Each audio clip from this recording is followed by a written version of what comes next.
This is the story of the Conductor. And this is by far my favorite story that God has told me so far. So we're going to get right into it.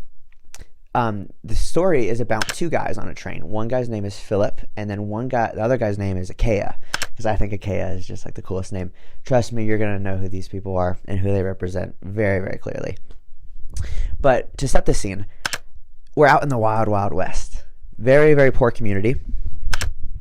You know the wooden shacks, the sand, the tumbler weeds, the silos, the classic Western scene. I haven't done a story like this before, so we're just going to really set the tone.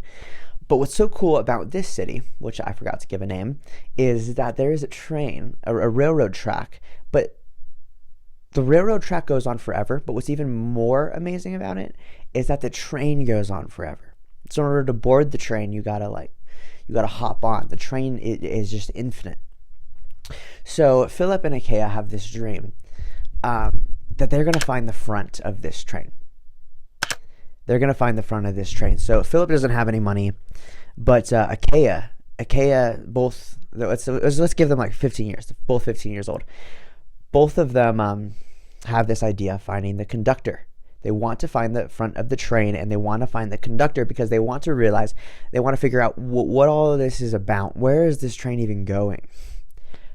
So Achaia's dad is very, very rich. So he gives them a ton of money to support their mission to find the conductor. So they get on the train station, buy their tickets, get into one of the cars. Now they start their mission. And every single time they move from car to car, there's a worker standing there, and they have to pay for each of them to go. So because Achaia's dad is so rich, they get to go over and over and over again. They go from car to car, spend the nights, get the food. Very minimalistic though, not spending their money on fancy desserts, whatever. Just trying to save their money because they want to get as far as they can.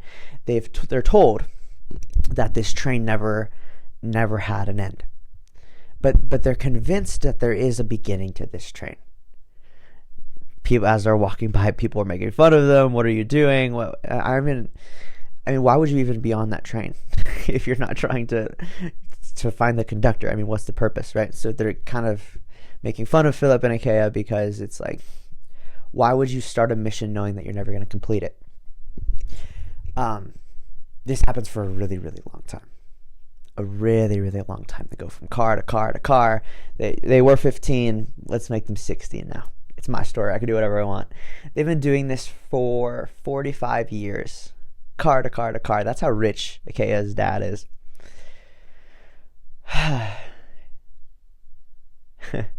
Eventually Philip starts to kind of lose hope. What's the point? I mean, what was even going to happen if they get to the conductor? What's the whole point of this? Why are they giving their whole lives for this if they know that they're never actually going to reach the end? But Achaia doesn't give up. Achaia keeps going. Let's make him 70 now. It's easy in this story to kind of just add numbers, but it's been a really, really long time, guys. This is their life mission to find the conductor. And then here we go. They start hearing the engine noises.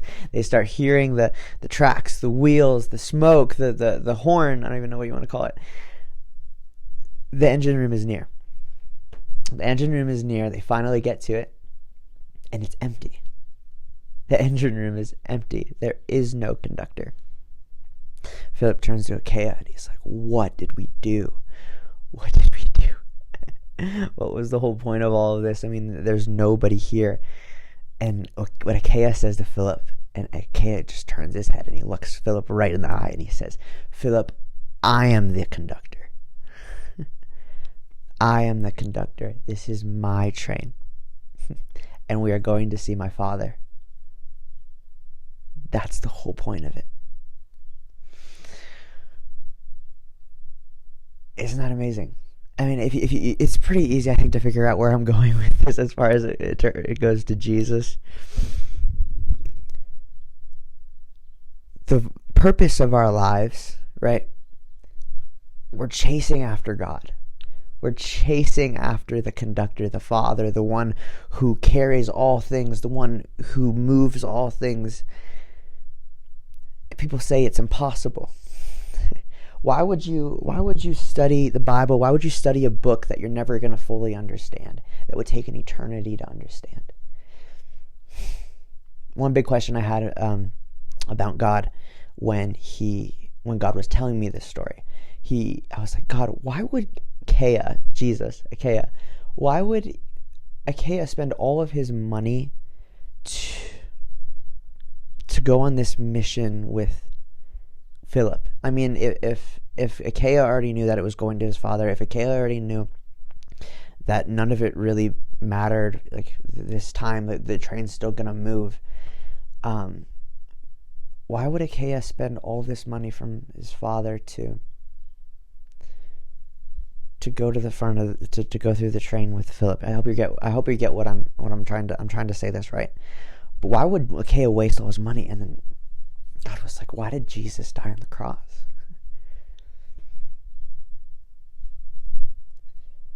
It was to know you. It was to get to know you, to have time with you. Achaia always knew the train was going to the Father. Achaia always knew he was the conductor. And Achaia gave all of the money he had so that he got to spend his entire life with Philip. That was the whole point. God's whole point is just to be with you. Does that make sense? Isn't that such a cool story? I don't know. I hope you guys like it as much as I did. It's just